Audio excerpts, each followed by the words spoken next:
Le mouvement de gauche, c'était un challenge, un défi, quelque chose qui me faisait peur, une angoisse permanente, en me disant est-ce que c'est possible? Est-ce que des gens vont se lever, vont se dresser contre cette austérité et surtout contre cette trahison social-démocrate? Et je vais vous dire un truc, j'en veux énormément aux socialistes européens.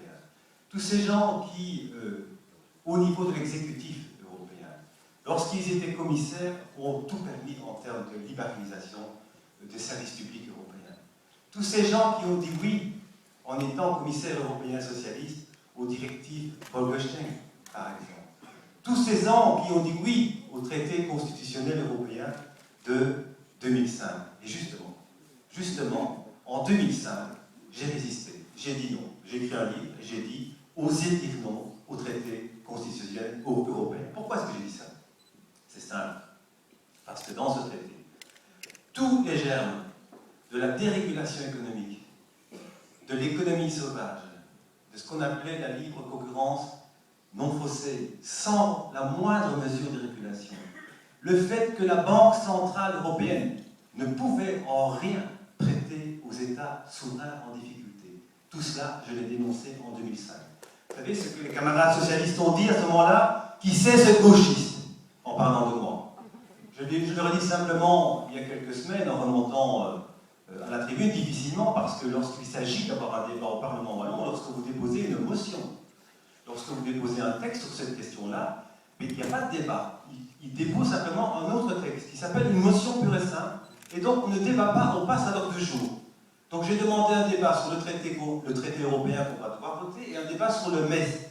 Dans les deux cas, ils n'ont même pas daigné, même pas accepté l'idée, un seul instant, qu'on vienne sur le fond, quoique étant la position des uns et des autres.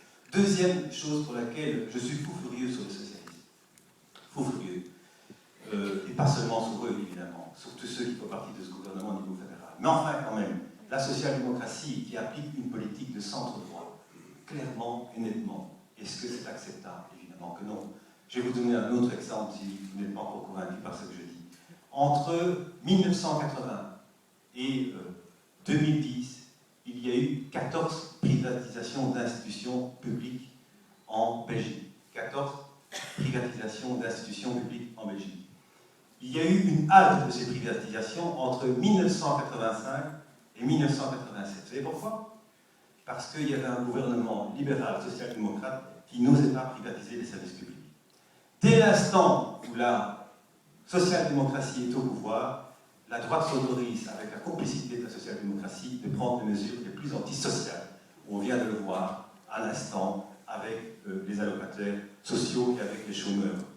Pensez-vous vraiment que si le Parti socialiste avait été dans l'opposition aujourd'hui, la droite aurait osé prendre des mesures aussi scandaleuses à l'égard de ces gens qui vont perdre énormément de revenus? Pensez-vous ça? Je ne le pense pas. Or, c'est parce que le Parti socialiste aujourd'hui est au pouvoir que la droite se permet de prendre de telles mesures avec, évidemment, son accord pour qu'il puisse rester au pouvoir. Premier élément d'analyse. C'est la raison pour laquelle j'ai décidé déjà en 2005 de dire non. Je vais dire non une deuxième fois, évidemment. Et nous allons tous dire non ici, avec la constituante POBE et tout le monde, au traité d'austérité. Je vous donne 3 exemples de ce traité d'austérité qui va nous tomber dessus dans quelques semaines. Le premier exemple, c'est qu'il va augmenter l'assainissement public de 24 à 32 milliards, obligatoirement en raison de l'objectif d'assainissement qui est prévu.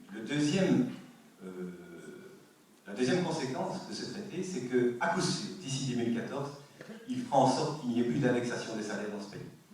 Et la troisième chose, Francis était sensible à la question wallonne tout à l'heure, c'est que les Wallons, vu qu'ils vont devoir activement participer à cette politique d'austérité dans le cadre européen, n'auront plus les moyens de leur redressement. Or, il leur reste combien de temps? Il nous reste combien de temps? 10 ans avant que les moyens accordés par le fédéral dans le cadre de la réforme de l'État soient dégressifs.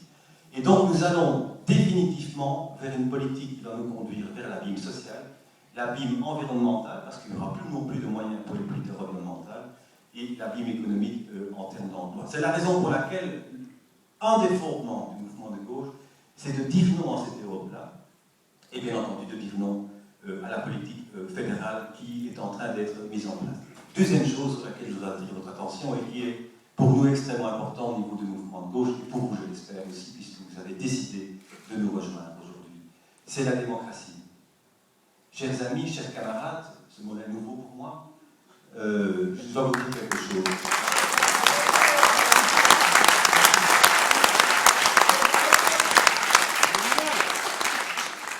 Nous ne vivons plus en démocratie. Nous ne vivons plus en démocratie. Nous vivons dans une parodie de démocratie. Aujourd'hui, sachez-le, et je l'ai souvent dit dans les parlements, que ce soit en communauté française ou en région wallonne, mais c'est vrai pour le fédéral. Aujourd'hui, les parlementaires sont sous la coupe de la particratie la plus absolue, la plus insupportable. Les gouvernements n'ont strictement plus rien à dire. Ils sont sous la coupe encore plus absolue du monde financier. Et lorsqu'un parlementaire a l'outrecuidance de se lever, de dire non parce qu'il est de gauche et qu'il n'accepte pas une politique d'austérité, on lui dit la prochaine fois, tu ne seras plus en ordre utile sur la liste, tu ne seras plus rien du tout. Voilà la réalité de notre démocratie aujourd'hui. Eh bien, ça, on doit dire non. On doit dire non. Donc, mon cheminement était celui-là. C'est de dire non à ce traité. Et certains ont dit, oui, mais alors pourquoi est-ce qu'il fait partie du Parti vert? Mais tout simplement parce qu'à un moment donné, on ne peut pas être complice. On ne peut pas être complice d'un modèle de développement ultralibéral en Europe. On ne peut pas dire oui à un traité qui va nous conduire vers cette dynamique totalement antisociale. Et c'est la raison pour laquelle, après quelques années, j'ai essayé de faire passer ces idées au sein de mon expertise. J'y suis pas arrivé, vous connaissez aujourd'hui les conséquences. On n'est que le produit de son évolution. Et aujourd'hui, je suis content d'être devant vous parce que je pense que nous avons un espace. Et je vais vous expliquer l'espace que nous avons, si vous êtes d'accord de le partager avec moi. Nous ne sommes pas à la gauche du Parti socialiste. La gauche, c'est nous. Le Parti socialiste est au centre droit aujourd'hui.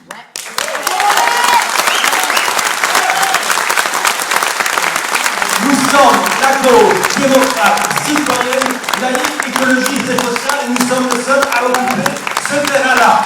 Les seuls. Et avec ça, nous avons gagné en 2014. Nous avons même des résultats partout. Parce que nous avons une cohérence politique. Parce que nous sommes les plus forts, les mieux organisés, les mieux structurés et les plus citoyens.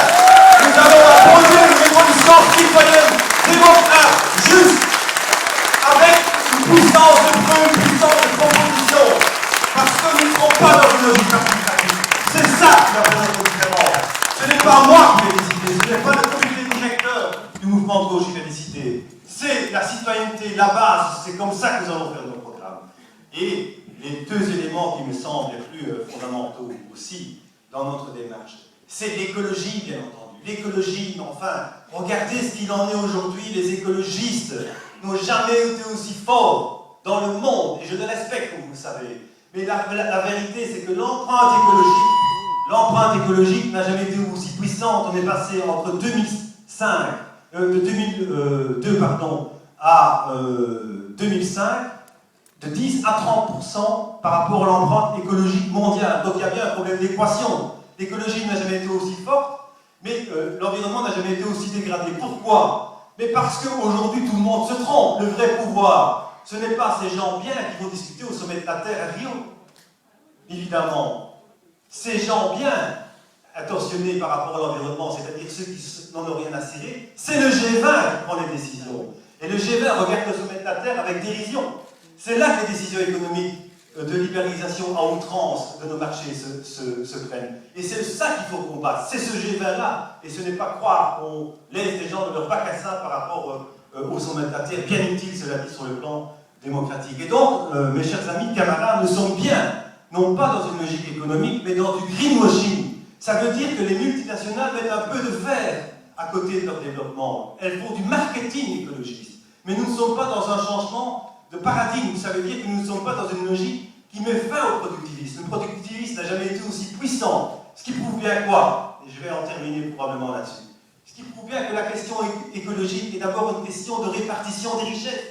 Regardez ce qui se passe dans le monde. Prenons l'exemple du Brésil, qui est remarquable. Aujourd'hui, des millions de paysans, des centaines de milliers de paysans s'enfoncent dans la forêt tropicale pour survivre. Pourquoi? Parce que croyez-vous qu'ils ont envie de détruire la forêt?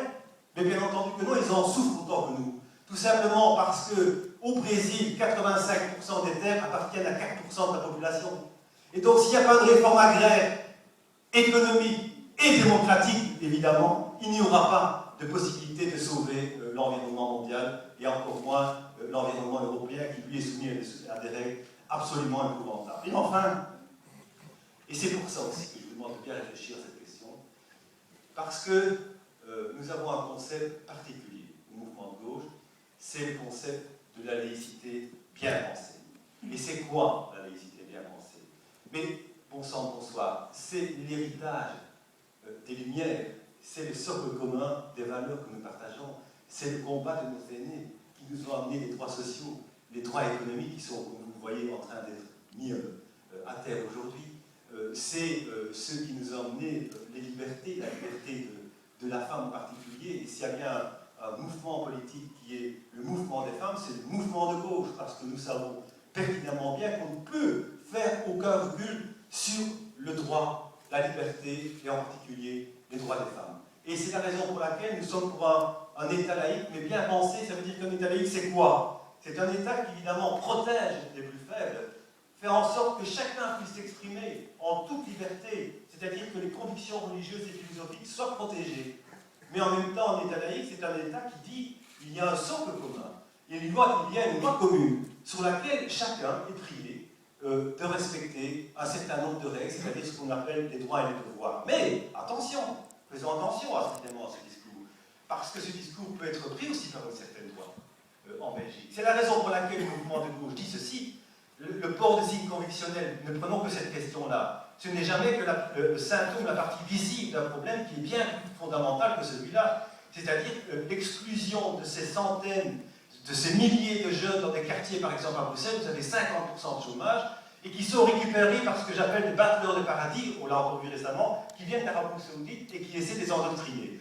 Et donc, la gauche a un double devoir en termes de laïcité. C'est un devoir, évidemment, de prise en compte de la problématique des droits et des devoirs et de la règle commune pour tout le monde, c'est-à-dire lutter contre les replis identitaires, mais dans le même temps, nous devons investir massivement dans ces quartiers en termes de scolarité, en termes de formation, en termes d'enseignement et en termes d'emploi de proximité et surtout d'urbanisation où ces quartiers sont laissés en abandon depuis 30 ans, depuis que le mouvement néolibéral s'est mis en marche dans notre pays. Et donc, sur ces 5 valeurs-là, je pense que nous pouvons faire complètement la différence. Et ce qui va nous conduire, à mon avis, vers le succès. Le succès, ce n'est pas tellement le succès pour les hommes ou les femmes qui composent l'UMG. C'est le succès pour offrir une perspective d'avenir à nos concitoyens et faire en sorte, c'est ce qui me coûte le plus cher à moi, que mon fils qui est ici et ma fille de 19 ans puissent, dans quelques années, se dire « je suis toujours membre de l'Europe ». L'Europe n'est pas disloquée, elle n'est pas cassée.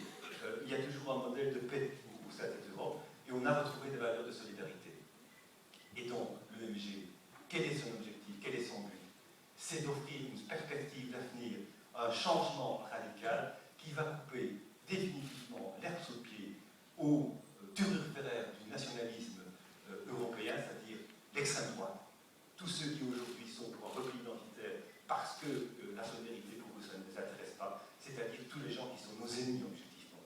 Offrons, si vous voulez bien, ensemble, une perspective d'avenir qui va faire en sorte que les gens se diront, dès demain matin, après notre journée d'aujourd'hui, dès demain matin, il y a enfin un espoir qui naît dans ce pays et du côté francophone. Je propose que nous passions ensemble, à partir d'aujourd'hui, jusqu'au congrès, jusqu'à l'Assemblée constituante, qui sera objectivement ce qui va nous mettre en route sur un plan concret programmatique. Et donc, je vous propose de vous lever avec moi et d'applaudir non pas ce que nous sommes ou ce que je suis, mais le mouvement de gauche. Je vous remercie et en avant.